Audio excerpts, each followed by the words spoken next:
يا حامل القرآن قد خصك الرحمن بالفضل والتيجان.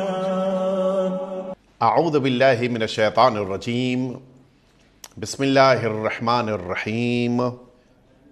الحمد للہ الذی لا یبلغ مدحتہ القائلون ولا یحصی نعماءہ العادون ولا یؤدی حقہ المجتہدون.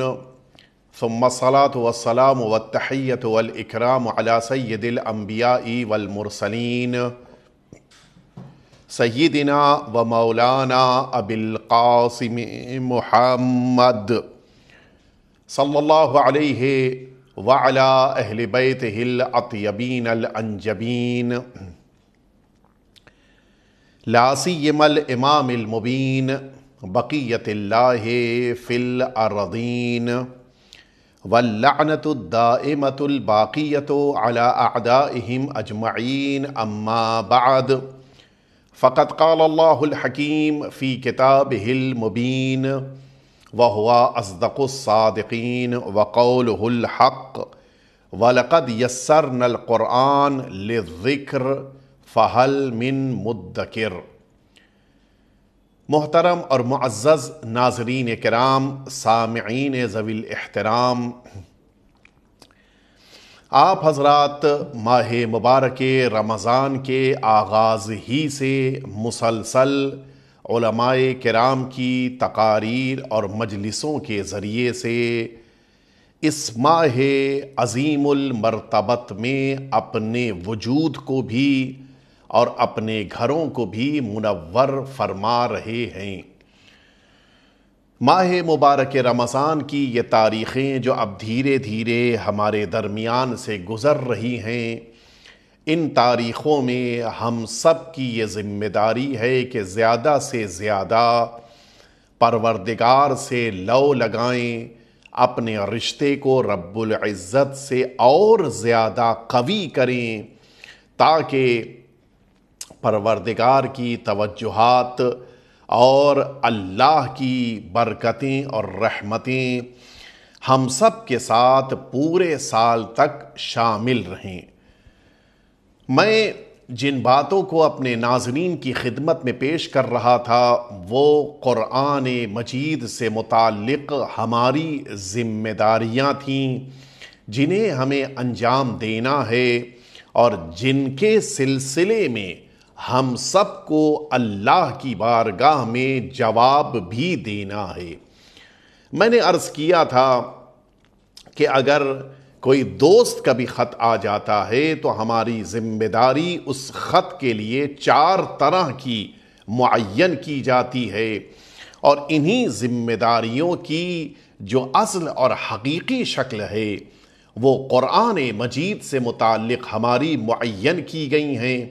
جن میں سے سب سے پہلی ذمہ داری کہ جس کے بارے میں میں نے پرسوں آپ کی خدمت میں گفتگو پیش کی تھی، سب سے پہلی ذمہ داری یہ ہے کہ اس کلام پروردگار، کلام رب العزت کی عزت کی جائے، اس کا احترام کیا جائے، اس کو وہ مقام اور منصب عطا کیا جائے کہ جس مقام اور منصب کا مطالبہ رب العزت نے ہم سے فرمایا ہے. یہ پہلی ذمہ داری تھی. اور کل میں نے آپ کی خدمت میں یہ بات پیش کی تھی کہ ہماری دوسری اور اہم ذمہ داری اس کلام الہی سے متعلق یہ ہے کہ ہم اس کلام الہی کا مطالعہ کریں، اس کلام الہی کو پڑھیں کہ جسے ہماری شریعت کی زبان میں تلاوت کہا جاتا ہے. اور ظاہر ہے کہ جب تلاوت کی بات ہے تو ہمیں اس کلام پروردگار کو سب سے زیادہ پڑھنا چاہیے. سب سے زیادہ ہماری زندگی میں جس کتاب کی تلاوت کا جذبہ ہو وہ یہی کلام الہی ہونا چاہیے.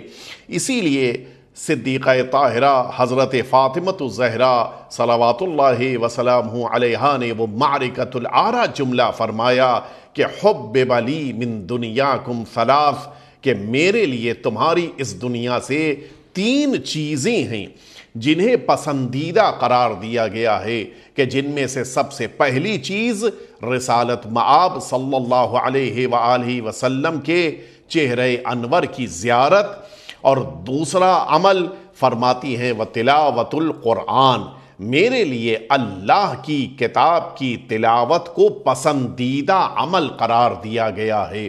صدیقہ طاہرہ سے محبت اور ان سے عقیدت رکھنے والوں کی ذمہ داری ہے کہ کلام پروردگار کو اپنی زندگی میں تلاوت کے مرحلے میں ضرور قرار دیں۔ بات آ گئی ہے تو عرض کر دوں میں، اور سیدہ فرماتی ہیں کہ وہ تیسرا عمل کہ جو میرے لیے پسندیدہ قرار دیا گیا ہے، وہ تیسرا عمل ہے والانفاق فی سبیل اللہ، اللہ کی راہ میں مال کو خرچ کرنا۔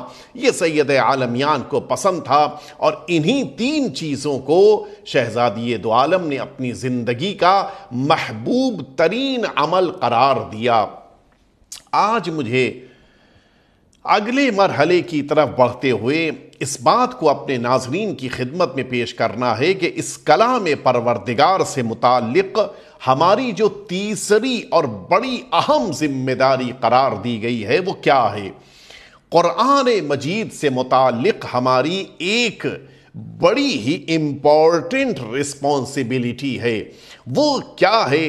ہمارے لیے یہ ضروری ہے کہ ہم کلام پروردگار میں غور کریں، کلام پروردگار کے بارے میں تدبر کریں، کلام پروردگار کے بارے میں اپنی پوری توجہ کو لگا کر حکم پروردگار کو سمجھنے کی کوشش کریں۔ اور یہ تبھی ممکن ہے جب ہم کلام پروردگار کا ترجمہ سمجھیں، ہم کلام پروردگار کے معنی کو درک کریں، ہم کلام پروردگار کے ان رموز اور اسرار کو سمجھنے کی کوشش کریں جنہیں پروردگار نے ان آیات شریفہ میں قرار دیا ہے۔ اور شاید یہی وجہ ہے کہ قرآن مجید سورہ محمد صلی اللہ علیہ وآلہ وسلم کی 24ویں آیہ شریفہ میں ارشاد فرما رہا ہے کہ افلا یتدبرون القرآن ام علی قلوب اقفالها، کیا یہ سب قرآن مجید میں غور نہیں کرتے، تدبر نہیں کرتے، فکر نہیں کرتے قرآن مجید کی آیتوں میں؟ کیا ان کے دلوں پر تالے پڑے ہوئے ہیں؟ کیا ان کے دلوں کو بند کر دیا گیا ہے؟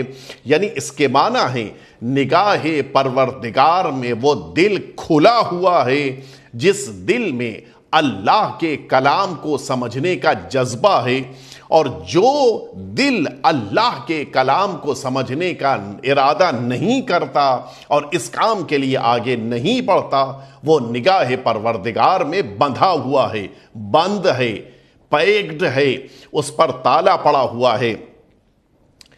انسان کے لیے اپنے گھر میں بند ہو کر بیٹھنا کتنا سخت ہوتا ہے، یہ تو ہم اور آپ بخوبی اس کو سمجھ سکتے ہیں۔ جب انسان کے لیے اپنے گھر میں بند ہونا، گھر میں سب اپنے ہیں، گھر میں والدین ہیں، گھر میں بھائی بہن ہیں، گھر میں زوجہ، گھر میں بچے، یہ سب اپنے ہیں، اس کے باوجود جب 24 گھنٹے گھر میں بیٹھنا ہو تو کتنا مشکل ہو جاتا ہے۔ آپ ذرا سوچئے، جب انسانی جسم اور انسانی وجود کو اس کے گھر میں بند کر دیا جائے تو انسان بے چین رہتا ہے۔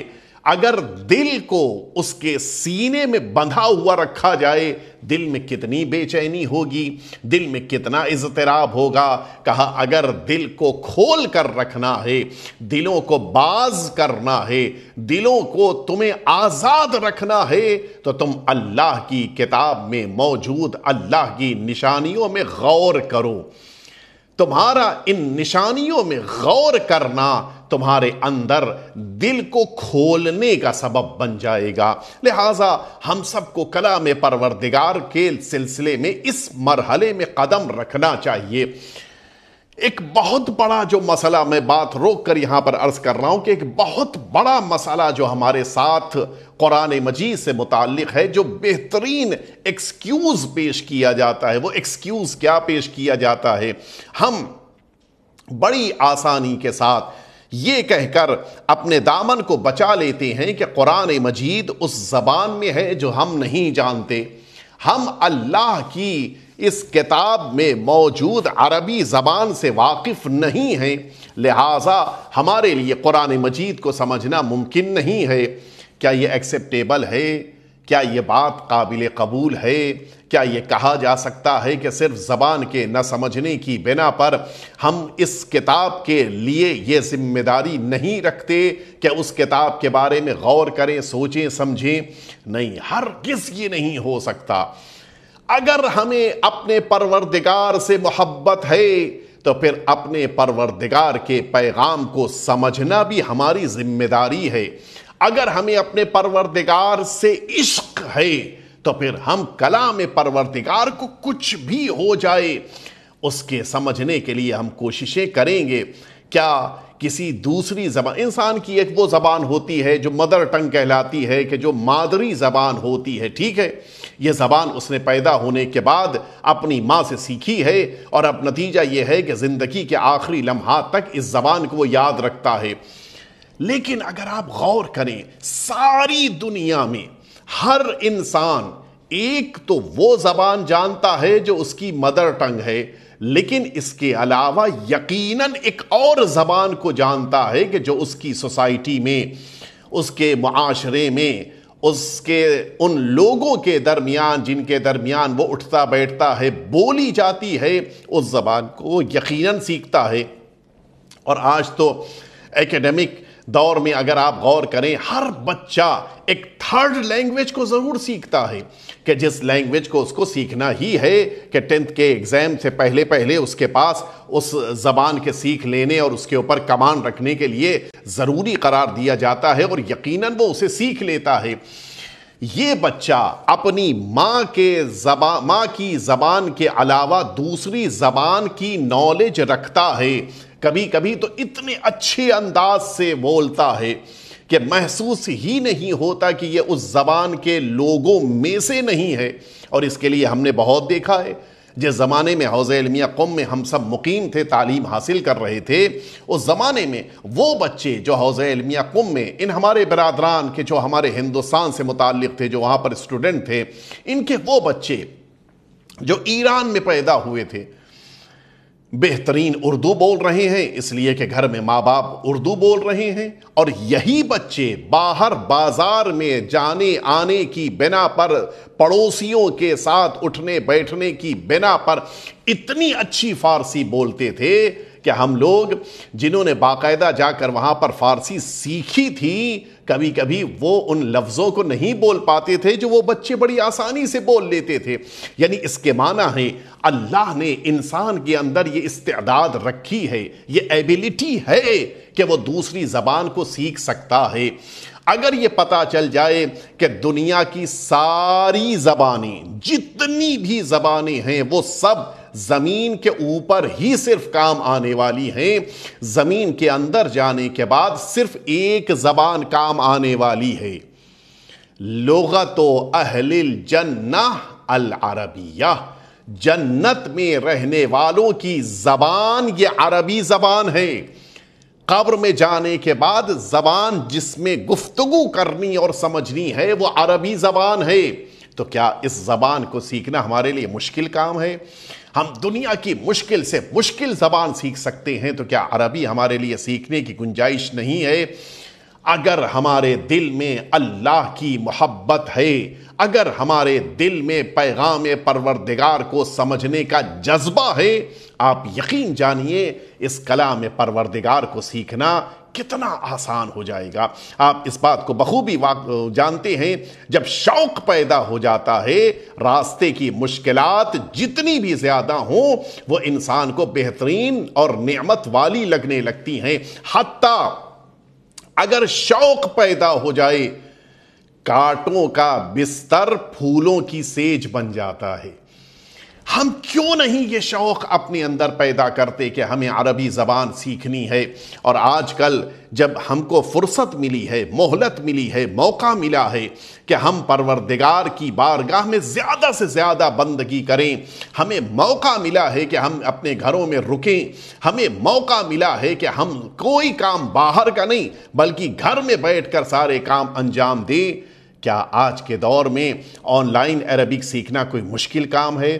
صرف ارادے کی ضرورت ہے، صرف حوصلے اور ہمت کی ضرورت ہے۔ ایسے افراد موجود ہیں جو عربی سکھانے پر تیار ہیں، ایسے لوگ موجود ہیں جو بہترین طور پہ عربی سکھا سکتی ہیں۔ کیوں نہیں ہم ان کے پاس جا کے عربی سیکھنے پر تیار ہیں؟ کیوں نہیں ہم ان سے عربی سیکھنے کے لیے راضی ہوتے؟ کم از کم اللہ کے کلام کو سمجھنے ہی کے لیے عربی زبان انسان کو سیکھنا چاہیے۔ اور اس کے بعد میں عرض کروں کہ یہ کلام پروردگار ہے کہ جس کلام پروردگار کو رب العزت نے بھی عربی زبان میں قرار دیا ہے، اِنَّا جَعَلْنَا قُرْآنًا عَرَبِيًّا لَعَلَّكُمْ تَعْقِلُونَ۔ قرآن مجید صرف ہم سے یا وہ لوگ کے جو نان عرب ہیں ان سے نہیں کہہ رہا ہے، بلکہ حتیٰ عرب سے بھی یہ جملہ کہہ رہا ہے کہ اس قرآن مجید کو عربی زبان میں قرار دیا ہے تاکہ تم سب اس قرآن مجید کے بارے میں غور کرو، فکر کرو، اپنی فکر کو دوڑاؤ، ان کے الفاظ کو سمجھنے کی کوشش کرو۔ یعنی فکر کرنا، تدبر کرنا، تفکر کرنا، غور کرنا، غور و خوض کی دنیا میں اترنا، یہ سب صرف ان کی ذمہ داری نہیں ہے کہ جو عربی نہیں جانتے، بلکہ ان کی بھی ذمہ داری ہے کہ جنہیں عربی زبان سکھائی گئی ہے، جن کی مدر ٹنگ عربک ہے، جن کی مدر ٹنگ عربی زبان ہے، وہ بھی جب قرآن مجید کی بارگاہ میں آتے ہیں تو یقیناً انہیں بھی قرآن مجید میں ہمیشہ نیا پن محسوس ہوتا ہے۔ مجھے یاد آ رہا ہے وہ عظیم شخصیت کہ جو تفسیر قرآن میں بے نظیر ہیں۔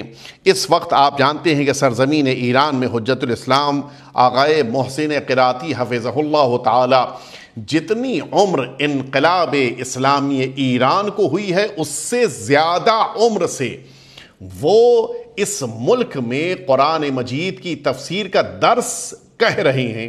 اب آپ سوچیں کہ کتنا لمبا ان کا تجربہ ہوگا، ان کا یہ بیان، ان کا یہ جملہ کہ سورہ الحمد کو میں جتنی دفعہ بھی پڑھتا ہوں اتنی دفعہ مجھے نیا معنی سمجھ میں آتا ہے۔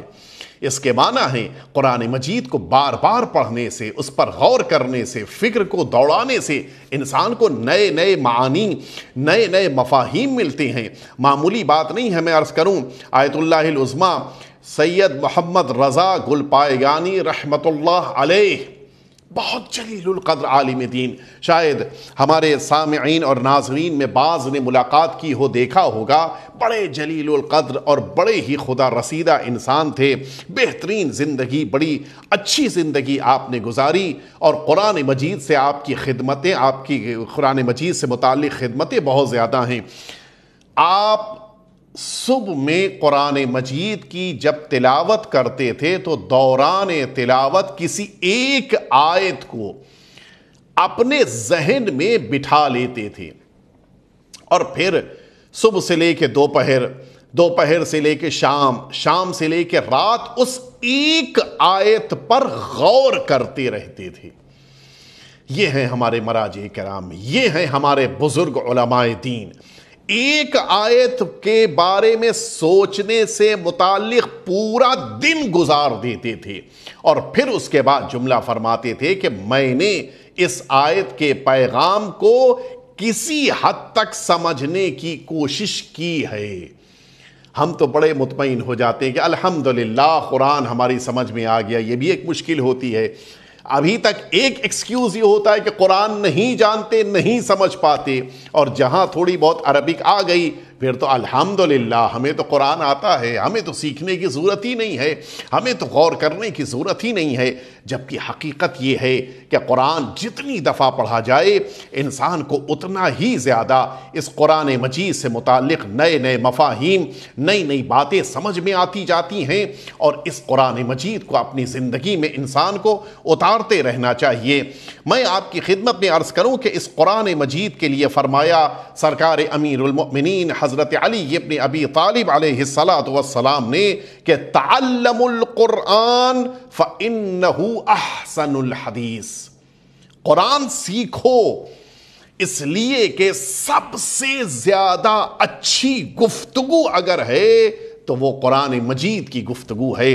اس کے بعد فرمایا وَتَفَقَّهُوا فِيهِ فَإِنَّهُ رَبِيعُ الْقُلُوبِ، فرمایا قرآن مجید کے بارے میں تم سب غور کرو، فکر کو دوڑاؤ، فقہ کی دنیا میں ان قرآن کی آیتوں کو لے کے آؤ، سوچو سمجھو۔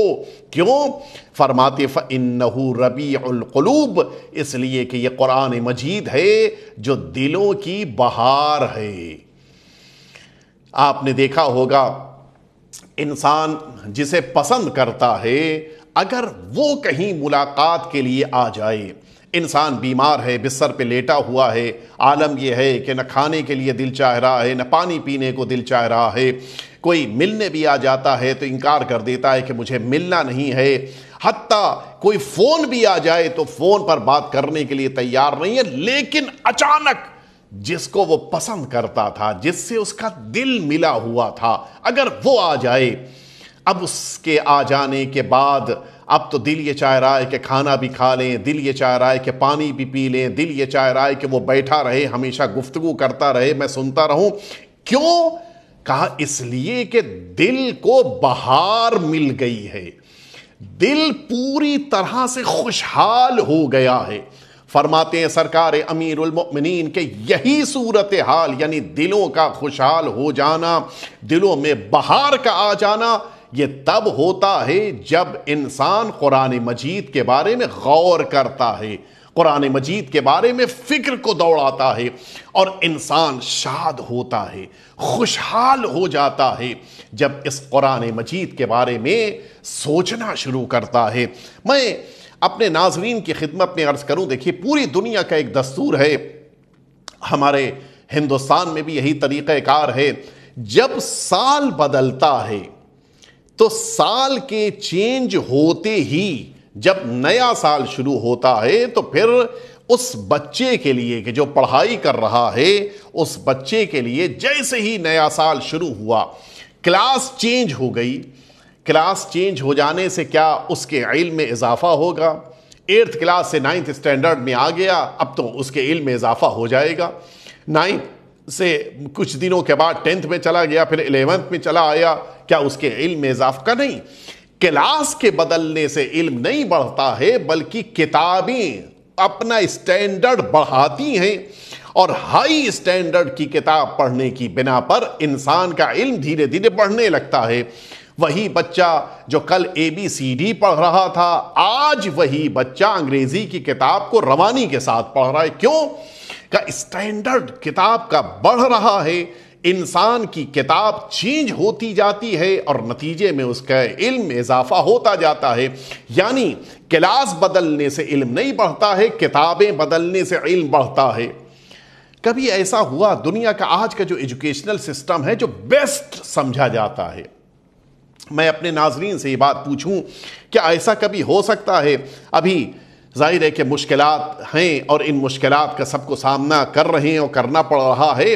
ان مشکلات کے دور میں اگر بچہ اپنے باپ سے آ کر کہے کہ اب میری کلاس کا چینج ہو جانا، اسٹینڈرڈ بدل گیا ہے، مجھے کچھ پیسہ دے دیجئے تاکہ میں اس سال کی بکس خرید سکوں، باپ یہ کہے کہ مارچ کے مہینے سے میرا بزنس بند ہے، سارے کام ٹھپ ہیں، مجھے سیلری نہیں مل پائی ہے، میرا کام نہیں ہو پایا ہے، دکان نہیں چل پائی ہے، جاب نہیں ٹھیک سے ہے، سارے پیرنٹس ایکسکیوز پیش کریں اور یہ کہیں اپنی اولاد سے کہ کام کرو، تم یہ کیوں نہیں کرتے کہ جو کتاب پچھلے سال پڑھی ہے وہی اس سال پھر پڑھ لو۔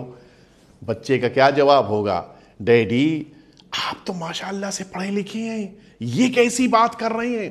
آپ جانتے ہیں کہ اسٹینڈرڈ چینج ہونے سے علم نہیں بڑھتا ہے، کتابیں بدلنے سے انسان کا علم بڑھتا ہے۔ اب آپ انصاف سے بتائیں، دنیا کا کوئی بھی ایجوکیشنل سسٹم ایسی کتاب نہیں بنا پایا جس میں ہر اسٹینڈرڈ میں جانے والا ایک ہی کتاب پڑھے۔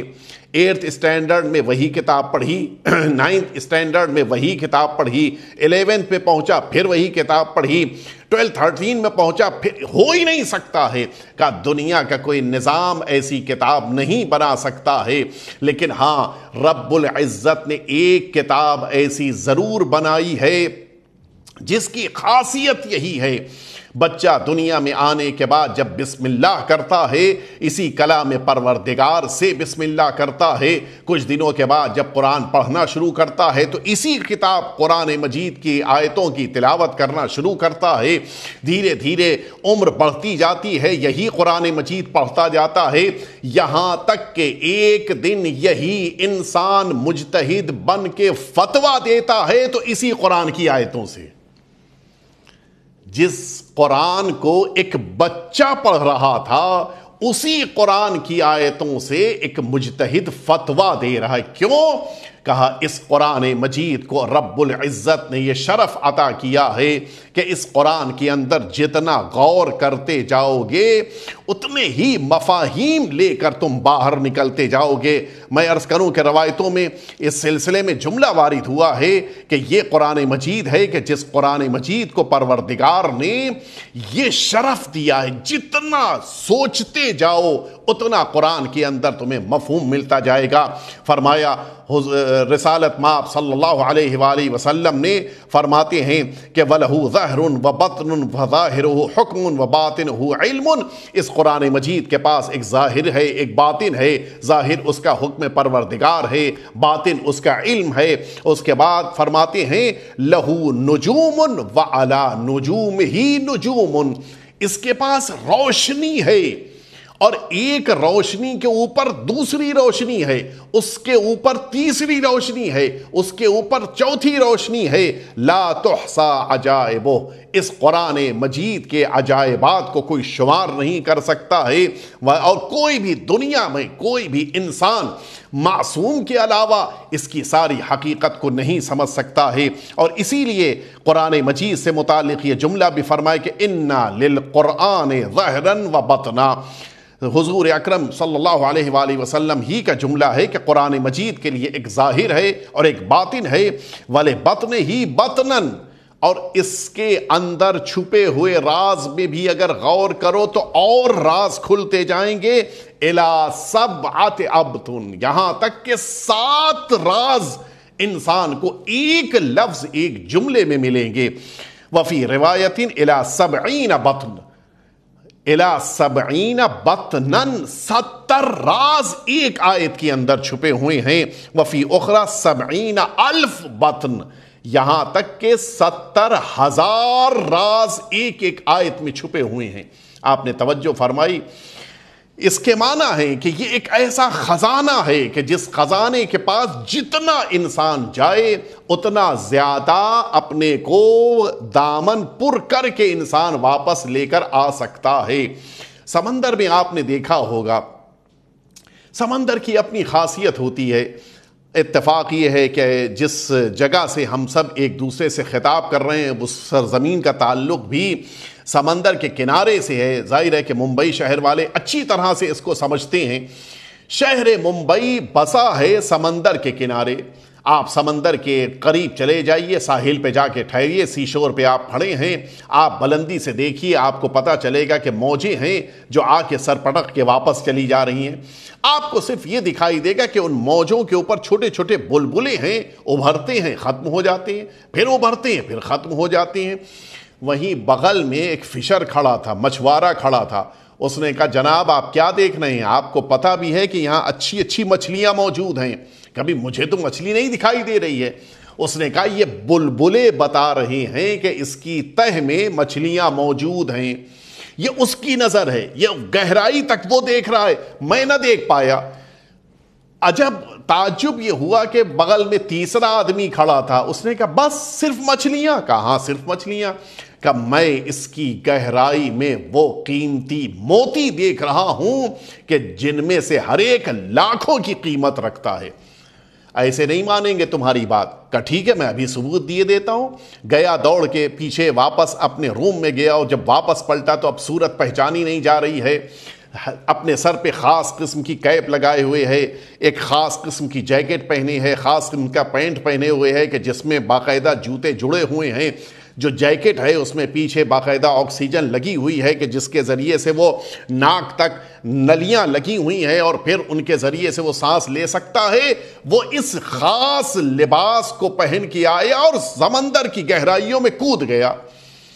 اب ہم تو کھڑے ہوئے انتظار کر رہے ہیں کہ وہ گیا ہوا اب واپس آئے، تب واپس آئے 10 منٹ 20 منٹ آدھا گھنٹہ پون گھنٹہ ایک۔ اب جو واپس پلٹا اپنے ہاتھ میں وہ قیمتی موتی لے کر واپس پلٹا کہ ہم سب کی آنکھیں خیرہ ہو رہی تھیں، دیکھا نہیں جا رہا تھا اتنے قیمتی موتی۔ آپ نے غور فرمایا اگر انسان سرسری نظر سے دیکھتا ہے تو صرف پانی اور بلبلے دکھائی دیتے ہیں، اگر ذرا اور گہرائی میں دیکھنا شروع کرے تو اسے مچھلیاں دکھائی دیتی ہیں، اگر اور زیادہ گہرائی میں اترنے کا شوق ہو تو پھر لال اور قیمتی موتی اسے مل جاتے ہیں۔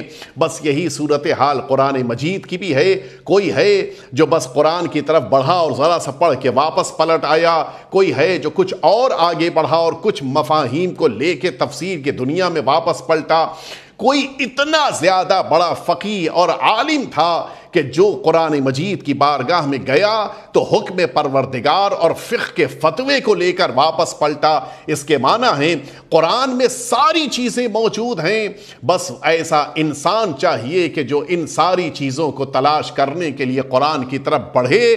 لیکن ایک جملہ کہوں گا، سمندر کے کنارے کھڑا ہوا انسان جس موقع پر اس نے یہ دیکھا کہ اندر قیمتی موتی موجود ہیں وہ بھی کود پڑا۔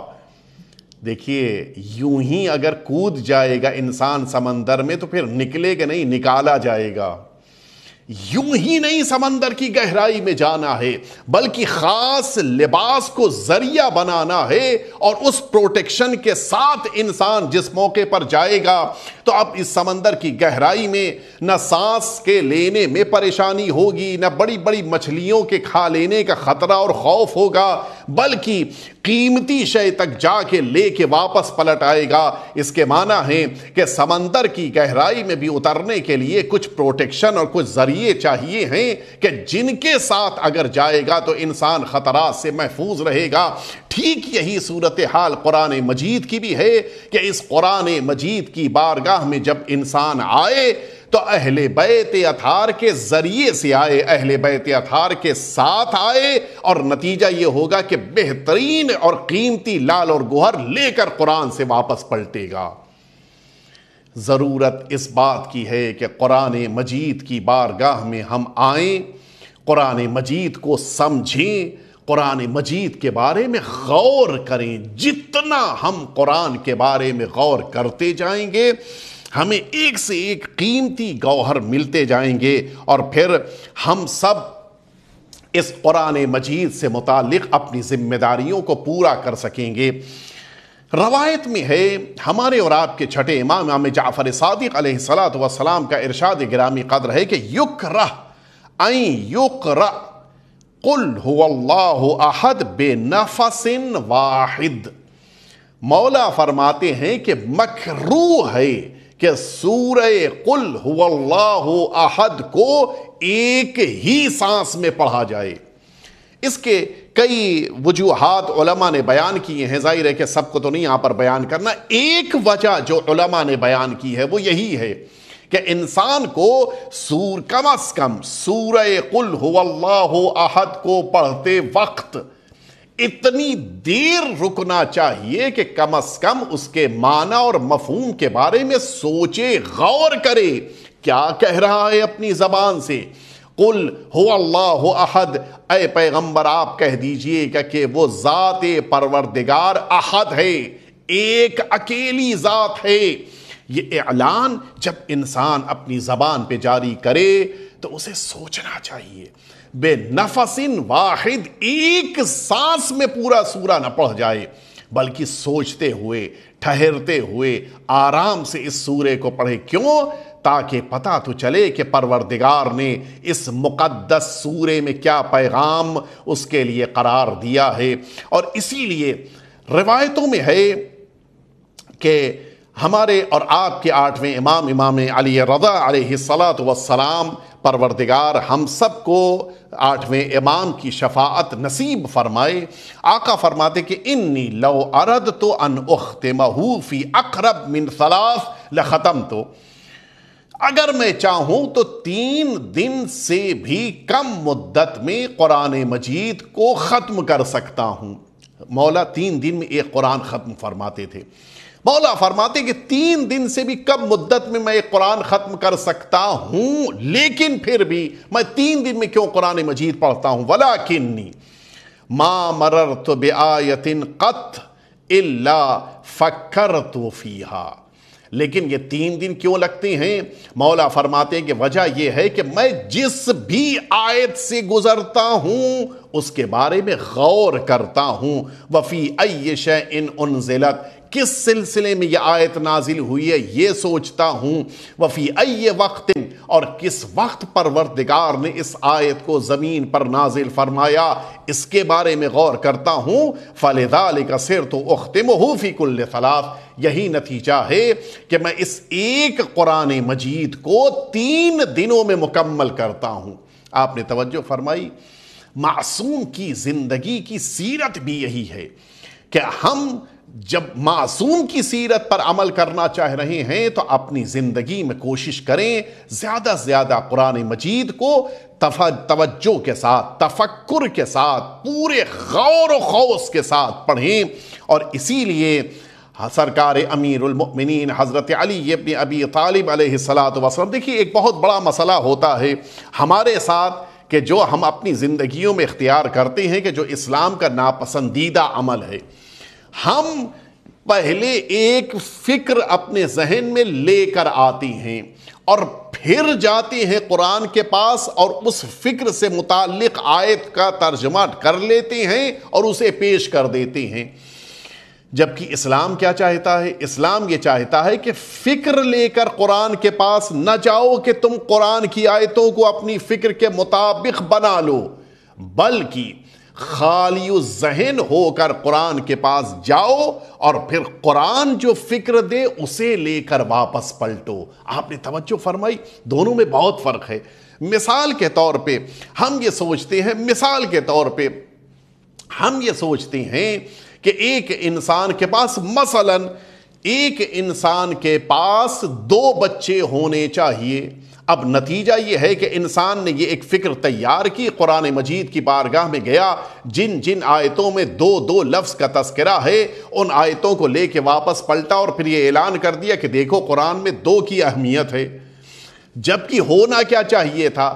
یہ فکر کہ کتنی اولاد ہو اس فکر کو لے کر قرآن کے پاس آؤ، اب قرآن جیسا بیان کر دے، قرآن 2 کی بات کہے، قرآن 1 کی بات کہے، قرآن زیادہ کی بات کہے، قرآن کم کی بات کہے، جو قرآن سمجھائے اسے سمجھو، اس کو اپنی فکر بناؤ اور پھر واپس پلٹو۔ اسلام یہ چاہتا ہے ہم فکر کو لے کے قرآن کی خدمت میں جائیں اور قرآن کی آیتوں کو اپنی فکر کے مطابق بنا لیں، یہ غلط ہے۔ ہونا یہ چاہیے کہ قرآن کی طرف بڑھو، جو قرآن سمجھائے اسے لے کر واپس پلٹو۔ سرکار امیر المؤمنین حضرت علی ابن ابی طالب علیہ السلام اسی بات کی طرف اشارہ فرماتے ہوئے فرماتے ہیں کہ جس موقع کے اوپر میرا آخری بیٹا اس دنیا میں اپنی حکومت کو قائم کرنے کے لیے آئے گا، یعطف الہوی علی الہدی اذ عطف الہدی علی الہوی، وہ لوگوں کے نظریات اور لوگوں کے ارادوں کو لے جا کر ہدایت پر نہیں قرار دے گا، بلکہ ہدایت کو پیش کرے گا تاکہ لوگ اپنے نظریات اس کے مطابق قرار دیں۔ اور اس کے بعد فرماتے ہیں وَيَعْطِفُ الرَّائِ عَلَى الْقُرْآنِ اِذَا عَطَفُ الْقُرْآنِ عَلَى الرَّائِ، مولا فرماتے ہیں کہ لوگ قرآن مجید کو لے جا کر اپنی رائے کے اوپر فٹ کر دیتے ہیں، جبکہ میرا بیٹا آئے گا تو قرآن کے ذریعے سے لوگوں کو نظریہ قائم کرنے کا موقع دے گا، قرآن کے ذریعے سے لوگ اپنی فکر کو آگے بڑھائیں گے۔ ہونا یہی چاہیے، اصل یہی معیار ہے۔ قرآن کو ذریعہ نہ بناؤ ہدایت کا، بلکہ قرآن کو ہدایت کا مرکز مانو، اور اسی کے ساتھ انسان اگر آگے بڑھے گا، آپ یقین جانیے قرآن کو ہدایت کا ذریعہ بنائے، لیکن مکمل ہدایت کے لیے، جزوی ہدایت کے لیے نہیں۔ انسان یہ سوچے کہ تھوڑی ہدایت میں بھی کر سکتا ہوں، بقیہ قرآن کرے گا، نہیں، مکمل ہدایت قرآن سے حاصل کرے۔ آئیے میں عرض کروں کہ جن لوگوں نے قرآن مجید میں غور کیا، جن لوگوں نے قرآن مجید کے بارے میں فکر کی، وہ کس طرح سے قرآن مجید کو اپنی زندگی میں ڈھال کر لے کے آگے بڑھتے تھے۔ روایت میں وارد ہوا ہے، عبداللہ مبارک ایک انسان ہے کہ جو آیا تھا حج کرنے کے لیے۔ آپ سنیں، جب انسان آئے اور قرآن مجید کی بارگاہ میں خود کو قرار دے تو آپ یقین جانیں اس کی فکر اس کو بلندیوں کی طرف لے کر جاتی ہے۔ عبداللہ مبارک کہتے ہیں، میں مکے کی طرف آگے بڑھ رہا تھا، اچانک میں نے راستے میں دیکھا کہ ایک خاتون ہیں کہ جو اکیلی اونٹ پر بیٹھی ہوئی چلی جا رہی ہیں۔ صحرا ہے، خاتون، البتہ عمر کے اعتبار سے تقریباً 60-65 کی عمر کے آس پاس یہ خاتون صحرا ہے، ایک خاتون ہے، ضعیف العمر ہے۔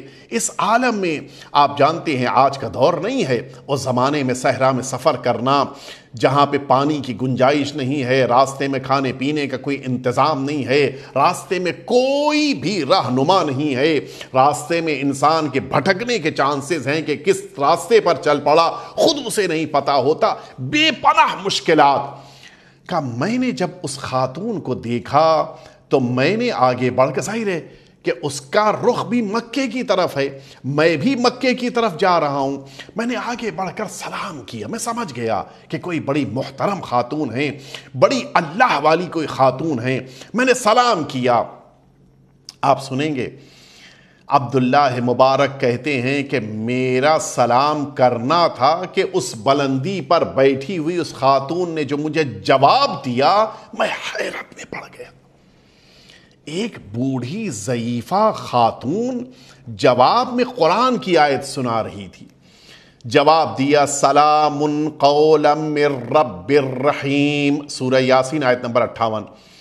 سلام ایک قول ہے جو رب رحیم کی طرف سے ہے۔ میں تو ششدر چونک پڑا، یہ تو قرآن میں جواب دیا انہوں نے۔ کہتا ہے کہ میں بڑی تعجب میں کہ یہ قرآن سے جواب دینے والی خاتون اس صحرا میں چلی جا رہی ہے، اتنا مقدس مآب چہرہ، اتنی عظیم شخصیت۔ میں نے بڑے تعجب سے پوچھا کہ اے خاتون، تم انسانوں میں سے ہو یا کہیں ایسا تو نہیں کہ کوئی جن ون ہے کہ جو انسانوں کے لباس میں، انسانوں کے جسم میں آ گیا ہو؟ میں نے پوچھا انسان ہو یا جن ہو؟ اس نے پلٹ کے کہا کہ یا ایھا الناس ما غرک بربک الکریم، اے انسان تجھے کیا ہو گیا، کیوں تم دھوکے میں پڑ رہے ہو اللہ کے بارے میں؟ یہ لفظ انسان کا استعمال جو سورہ انفطار کی 6 آیت شریفہ انہوں نے پڑھی، میں سمجھ گیا کہ وہ کہنا چاہ رہی ہیں کہ میں انسان ہوں، یا ایھا الانسان، اے انسان۔ اس لفظ کے ذریعے سے مجھے انہوں نے متوجہ کرا دیا کہ مجھے جن نہ سمجھنا، میں انسان ہوں۔ اچھا، اب یہ اور حیرت بڑھ گئی، پہلی بات کا جواب بھی قرآن کی آیت سے، دوسری بات کا جواب بھی قرآن کی آیت سے۔ اب میں سمجھ گیا کہ کوئی یہ معمولی خاتون نہیں ہے۔ میں نے آ کے پڑھ کر پوچھا کہ یہاں پر کیوں، وجہ کیا ہے، اس صحرا میں اس انداز میں کیا ہو گیا، کیا کرنے جا رہی ہیں آپ؟ فرمایا من یضلل اللہ فلا ہادی لہ، سورہ اعراف آیت نمبر 186۔ کہا کہ جو بھٹک جائے اور اللہ کے لیے اللہ کی طرف سے بھٹک جائے تو پھر اس کو تو راستہ نہیں مل سکتا۔ کہتا ہے عبداللہ مبارک کہ میں سمجھ گیا کہ یہ خاتون راستہ بھٹک گئی ہیں۔ میں نے آگے پوچھا کہ آپ جا کہاں رہی تھی جو راستہ بھٹک گئی ہیں؟ انہوں نے فرمایا کہ وَلِلَّهِ عَلَى النَّاسِ حِجُّ الْبَيْتِ مَنِ اسْتَطَاعَ إِلَيْهِ سَبِيلًا، سورہ آل عمران کی آیت نمبر 97، کہ اللہ نے فرض کیا ہے انسانوں کے اوپر جس کے پاس استطاعت ہو وہ اللہ کا حج کرنے کے لیے جائے۔ کتنے اچھے انداز سے اس خاتون نے یہ بتا دیا کہ میں اللہ کے لیے حج کرنے جا رہی ہوں۔ اس سے بہتر کوئی طریقہ نہیں ہو سکتا۔ انسان اگر قرآن مجید کی آیتوں کے بارے میں غور کرے، نہ صرف یہ کہ قرآن اس کی زندگی میں اتر آئے گا بلکہ زبان سے بھی جاری ہو جائے گا۔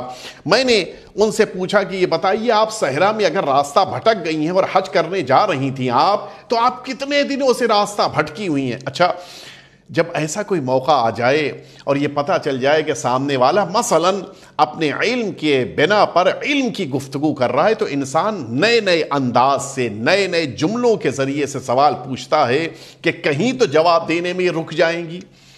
کہتا ہے کہ میں نے پوچھا کہ اچھا کتنے دن سے آپ بھٹکی ہوئی ہیں؟ یہ جو آپ کہہ رہی ہیں کہ راستہ بھٹک گئی ہوں، حج کرنے جا رہی ہوں، تو کتنے دن سے آپ راستہ بھٹکی ہوئی ہیں؟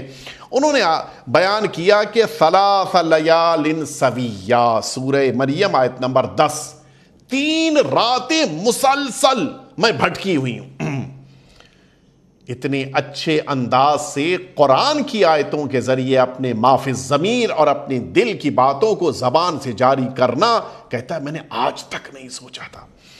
میں نے پوچھا کہ کھانا پینا صحرا میں آپ کو کہاں سے مل رہا ہے؟ کون پانی لاتا ہے؟ کون کھانا لا کے دے رہا ہے؟ کیسے 3 رات آپ نے بغیر کسی ساتھی اور ہمراہ کے گزاری؟ فرمایا سورہ شعراء کی آیت نمبر 79 انہوں نے پڑھی کہ ہوا یطعمنی و یسقینی، اللہ کی ذات ہے جو مجھے پانی بھی پلاتی ہے، مجھے کھانا بھی کھلاتی ہے۔ کتنی پیاری آیت اس موقع پر اس خاتون نے پڑھی۔ کہتا ہے کہ میں نے پوچھا کہ آپ اگر صحرا میں ہیں اور آپ راستہ بھٹک چکی ہیں اور آپ 3 دن سے پریشان حال ہیں، آپ نے آخر وضو کیسے کیا؟ پانی کہاں ملا آپ کو؟ آخر آپ کو نماز پڑھنی تھی یا نہیں پڑھنی؟ آپ نے وضو کہاں سے کیا؟ کہاں سے پانی؟ اچھا، یہ سوال بھی اسی لیے ہے کہ شاید اب تو قرآن سے کوئی جواب نہ مل پائے، پریشان ہو۔ کہتا ہے کہ میں نے کہا کہ وضو کیسے کیا؟ انہوں نے سورہ نساء کی آیت نمبر 43 پڑھی کہ فَلَمْ تَجِدُوا مَاءً فَتَيَمَّمُوا صَعِيدًا طَيِّبًا، اگر تمہارے پاس پانی نہ ہو تو تمہاری ذمہ داری ہے کہ پاک صاف مٹی کے ذریعے تیمم کرو۔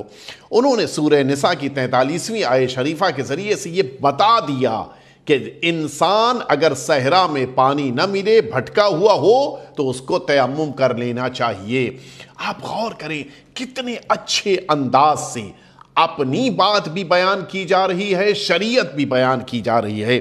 میں نے اپنی تھیلی سے روٹی نکالی، کہتا ہے عبداللہ مبارک کہ میں نے روٹی نکالی اور ان کی خدمت پہ پیش کیا کہ بسم اللہ، آپ کو بھوک لگی ہوگی، آپ کھانا کھا لیں۔ فرماتی ہیں سورہ بقرہ کی آیت نمبر 187، کتنا پیارا جواب دیا۔ وہ خاتون فرماتی ہیں کہ ثم اتموا الصیام الی اللیل، قرآن مجید کی یہ آیت شریفہ کہ جس میں قرآن مجید نے فرمایا ہے کہ اپنے روزے کو رات تک مکمل کرو۔ انہوں نے اس آیت کے ذریعے سے یہ بات سمجھا دی کہ میں آج روزے سے ہوں۔ کتنے اچھے انداز سے بتایا۔ کہتا ہے کہ میں نے کہا کہ یہ ماہ مبارک رمضان تو نہیں ہے، مبارک مہینہ تو گزر چکا ہے، اب تو حج کا مہینہ قریب آیا ہے۔ اس موقع پر انہوں نے فرمایا سورہ بقرہ کی آیت نمبر 184 پڑھی فَمَن تَطَوَّعَ خَيْرًا فَهُوَ خَيْرٌ لَهُ، جو نیکیاں کرتا ہے وہ نیکیاں اس کے لیے بھی نیک ہو جاتی ہیں۔ یعنی انہوں نے اس انداز سے اس آیت شریفہ کے ذریعے سے بات سمجھائی کہ میں نے یہ روزہ مستحبی رکھا ہے، یہ ماہ مبارک رمضان کا واجب روزہ نہیں ہے۔ میں نے پوچھا کہ میں آپ کو آپ کے قافلے تک پہنچا دوں، مجھے اتنی اجازت دیتی ہیں کہ میں آپ کی رہنمائی کروں، اور آپ کو دیکھا اتنی مقدس خاتون ہیں کہ اجازت لے لوں، اجازت ہے کہ میں آپ کو آپ کے قافلے تک رہنمائی کر کے پہنچا دوں؟ جواب میں انہوں نے سورہ بقرہ کی آیت نمبر 197 پڑھی وَمَا تَفْعَلُوا مِنْ خَيْرٍ يَعْلَمُهُ اللَّهُ، یاد رکھو جن اچھائیوں کو تم انجام دیتے ہو ان اچھائیوں کے بارے میں اللہ جانتا ہے۔ میں نے اونٹ پر ان کے وہ بیٹھی ہوئی تھی، میں اپنے اونٹ کے اوپر بیٹھ گیا، میں نے آوازیں نکالنی شروع کی تاکہ اونٹ میرے پیچھے پیچھے، ان کا اونٹ میرے پیچھے پیچھے چلنے لگ جائے۔ لیکن ظاہر ہے کہ ایک عرب میں چلنے والا انسان اپنے انداز سے چلتا ہے، میرے اس اونٹ کو جو چلانے کا انداز تھا وہ بڑا ایسی آواز تھی کہ اونٹ تیز تیز چلنے لگا۔ اس بلندی پر بیٹھی ہوئی اس خاتون نے آواز دی کہ فَقْصُدْ فِي مَشْيِكَ وَغْضُضْ مِنْ صَوْتِكَ، سورہ لقمان آیت نمبر 19، کہ دیکھو چلنے میں بھی میانہ روی، اعتدال اختیار کرو، بہت زیادہ ایکسیس نہ ہونے پائے، اور اپنی آواز بھی بہت زیادہ نہ بلند کرو تم، بلکہ نارمل رکھو۔ یعنی انہوں نے دونوں چیزیں مجھے اچھی طرح سمجھا دی، آواز بھی دھیمی کر لو اور بہت تیز نہ چلو، تاکہ نارمل انداز میں ہم اپنے سفر کو طے کریں۔ کتنے اچھے انداز سے اپنے سفر کو یہ خاتون طے کر رہی تھیں۔ میں نے امرؤ القیس، اس زمانے میں یہ ایک شاعر تھا امرؤ القیس، کہ جس کے اشعار معمولاً عرب کو یاد ہوتے تھے، میں نے امرؤ القیس کے اشعار پڑھنے شروع کر دیے، میں اپنی مشغولیت کے لیے۔ اب میں بالکل خاموش ہو گیا تھا ان کے سامنے، جو کہوں گا وہ قرآن سے جواب ملے گا، میں چپ ہو گیا، گویا میں نے اپنی ہار مان لی تھی۔ عبداللہ مبارک کہتے ہیں میں نے امرؤ القیس کا شعر پڑھنا شروع کیا، جیسے ہی شعر پڑھا انہوں نے کہا کہ وَلَقَدْ يَسَّرْنَا الْقُرْآنَ لِلذِّكْرِ فَهَلْ مِن مُدَّكِرٍ، سورہ قمر کی آیت نمبر 17۔ خاتون فرماتی ہیں کہ ہم نے اس قرآن کی ہدایت کو اور نصیحتوں کو آسان کر دیا ہے، کون ہے ان نصیحتوں کو لینے والا؟ میں سمجھ گیا وہ مجھے متوجہ کرا رہی ہیں کہ ایک مسلمان کے لیے بقیہ کلمات کو زبان پر جاری کرنے سے بہتر ہے کہ قرآن پڑھے۔ اب میں یہاں پر کچھ نہیں کہنا چاہوں گا، نہ جانے کیسے کیسے جملے، کیسی کیسی باتیں ہماری زبان پر آ جاتی ہیں، کیا ان سے بہتر نہیں ہے کہ ہم قرآن مجید کی تلاوت کے عادی ہو جائیں؟ میں نے پوچھا کہ اس قافلے میں آپ کا کوئی رشتہ دار، کوئی عزیز، کوئی جان پہچان والا ہے؟ فرمایا کہ المال والبنون زینت الحیات الدنیا، فرمایا مال اور اولاد دنیا کی زینت ہیں، دنیا کی زندگی کی زینت ہیں۔ میں سمجھ گیا کہ اس قافلے میں ان کے بیٹے موجود ہیں۔ میں نے پوچھا آپ کے بچوں کا نام؟ اچھا میں سمجھا اب تو کچھ نہیں جواب ملے گا، انسان اپنی اولاد کا نام قرآن سے کیسے بتائے گا؟ میں نے پوچھا اچھا آپ اپنے بچوں کا نام بتائیے۔ انہوں نے فرمایا کہ وَكَلَّمَ اللَّهُ مُوسَىٰ تَكْلِيمًا، سورہ نساء آیت نمبر 64۔ پھر فرمایا وَاتَّخَذَ اللَّهُ إِبْرَاهِيمَ خَلِيلًا، یہ دو آیتیں کہ قرآن میں کہتا ہے کہ اللہ نے جناب موسیٰ سے گفتگو کی، اور قرآن کہتا ہے کہ جناب ابراہیم کو اللہ نے اپنا دوست بنایا۔ ان دو آیتوں کے ذریعے سے انہوں نے مجھے بتا دیا کہ میرے ایک بیٹے کا نام موسیٰ ہے اور دوسرے بیٹے کا نام ابراہیم ہے۔ میں نے پوچھا کہ بچے آپ کے کرتے کیا ہیں؟ اچھا اب تو کوئی جواب نہیں بن پڑے گا۔ انہوں نے اس بلندی سے جواب دیا کہ وَعَلَامَاتٍ وَبِالنَّجْمِ هُمْ يَهْتَدُونَ، وہ زمین کے اوپر راستے بناتے ہیں اور آسمان کے ستاروں سے بھی اپنے راستے طے کر لیتے ہیں۔ یا اللہ نے زمین کے اوپر راستے بنائے ہیں، اور کچھ لوگ ستاروں سے بھی روشنی اور ستاروں سے بھی ہدایت لے لیتے، ایک تفصیلی بحث ہے۔ انہوں نے اس کے ذریعے سے بتا دیا کہ ہمارے بیٹے زمین پر راستہ بنانے والوں میں سے ہیں۔ اور اس کے بعد جناب عبداللہ کہتے ہیں کہ عبداللہ مبارک کہ جب ہم اس قافلے تک پہنچے تو انہوں نے اپنے بیٹوں سے یہ جملہ فرمایا کہ جاؤ جا کر تم سب فَابْعَثُوا أَحَدَكُمْ بِوَرَقِكُمْ هَٰذِهِ إِلَى الْمَدِينَةِ فَيَنظُرْ أَيُّهَا أَزْكَىٰ طَعَامًا، سورہ کہف کی 19ویں آیت شریفہ۔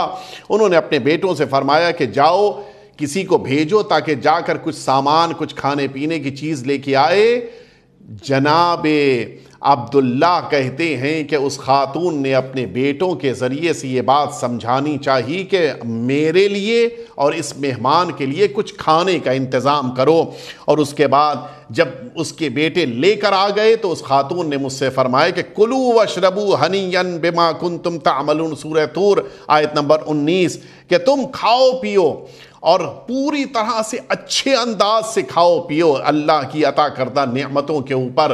اتنے اچھے انداز سے جب قرآن انہوں نے مسلسل مجھے سنایا، کہتے ہیں کہ میں نے پوچھا ان بچوں سے کہ یہ بتاؤ تمہاری ماں کا نام کیا ہے؟ ان بچوں نے فرمایا کہ ان کا نام فضہ ہے، جناب سید عالمیان کی کنیز رہ چکی ہیں اور 20 سال سے قرآن مجید میں گفتگو کر رہی ہیں۔ اللہ اکبر۔ جب قرآن مجید میں انسان غور و خوض کرتا ہے تو پھر قرآن مجید میں گفتگو کرنے لگتا ہے۔ بس میری گفتگو آج کی مکمل ہو گئی۔ ہم سب کو بھی قرآن مجید کے بارے میں غور و فکر کرنی چاہیے اور اس قرآن مجید کو اپنی زندگیوں میں اتارنے کی کوشش کرنی چاہیے۔ جب ذکر آ گیا ہے تو آئیے جناب فضہ کہ جن کا رتبہ بھی بلند ہے، جن کی خدمتیں بھی عظیم ہیں، ان کے یاد کے ذریعے سے آج کے مصائب کا اختتام کیا جائے۔ جناب فضہ وہ عظیم خاتون ہیں جنہوں نے شام کے دربار میں جس موقع پر یزید کی طرف سے یہ آواز آئی تھی کہ سید سجاد کو قتل کر دیا جائے، اس موقع کے اوپر یہی جناب زینب علیہ مقام آگے بڑھی تھیں اور یہ آواز دی تھی کہ جب تک زینب زندہ ہے تب تک سید سجاد کو کوئی اذیت نہیں ہو سکتی۔ اور جب جناب زینب کے لیے حکم دیا گیا کہ جناب زینب کے لیے کہا گیا کہ انہیں قتل کر دیا جائے، جناب فضہ آ کر سامنے کھڑی ہو گئی تھیں کہ کس میں مجال ہے کہ فضہ کے ہوتے ہوئے زینب کی طرف آگے بڑھے، اور پھر اس کے بعد حبشی غلاموں کی طرف آواز دیتے ہوئے کہا تھا کہ کیا تم سب موجود ہو اور تمہارے حبش کی اس خاتون کے ساتھ ظلم و ناانصافی کی جائے۔ یہ سننا تھا کہ فضہ کی حمایت میں یزید کے دربار میں 70 تلواریں نکل آئی تھیں۔ اے یزید، سب کچھ ہو سکتا ہے لیکن ہمارے حبش کی خاتون کی توہین ہو ہم برداشت نہیں کریں گے۔ ہاں، آپ کی آنکھوں میں آنسو آ گئے، آپ یقیناً گریہ کر رہے ہیں۔ ذرا سوچیں رسول کی بیٹی، رسول کی وارث زینب کے دل پہ کیا گزری ہوگی۔ شاید زینب نے مدینے کا رخ کیا ہوگا۔ نانا، اس بھرے دربار میں ایک حبشی کے طرفدار موجود ہیں، لیکن رسول اللہ کی امت میں کوئی ایسا نہیں ہے جو آواز دے کہ رسول کی نواسی کو قتل نہ کیا جائے۔ وَسَيَعْلَمُ الَّذِينَ ظَلَمُوا أَيَّ مُنْقَلَبٍ يَنْقَلِبُونَ۔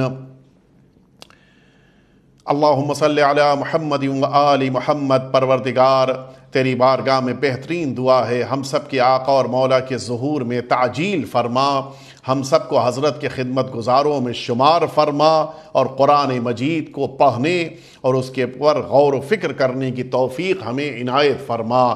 وصلی اللہ علی سیدنا محمد وآلہ الطیبین الطاہرین۔